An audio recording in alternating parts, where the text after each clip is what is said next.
Hallo julle, ons groet julle in die wonderlike naam van Jesus Christus. Die vers wat ons vandag vir julle wil lees is in Matteus 28 vanaf vers 19 af.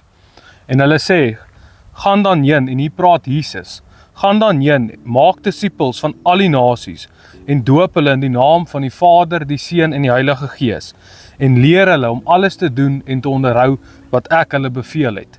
En kyk, ek is met julle al die dae tot aan die volëinding van die wêreld. Ja, julle, ons almal is in verskillende omstandighede en ons is almal in verskillende plekke geplaas hier in ons land Suid-Afrika, wat wonderlik is vir ons jong mense. En ons almal weet, ons eerste roeping is om siele te wen vir die Here, vir die koninkryk, om disippels te gaan maak in sy naam. En of jy nou op die plaas sit as 'n boer, of jy in Pretoria in 'n korporatiewe job is, of jy 'n juffrou is by die skool, maak nie saak waar die Here jou geplaas het en waarmee hy jou vertrou het nie. Jy moet altyd onthou, bo jou werk is jou eerste roeping om mense na die Here toe te lei. En elkeen van ons kan self in ons eie omstandighede met die Here praat en hom vra hoe dit lyk.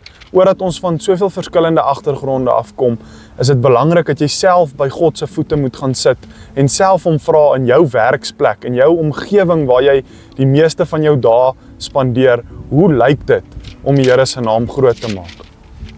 En ek wil julle vandag moed gee. Ons verwar partykeer werk en jou roeping.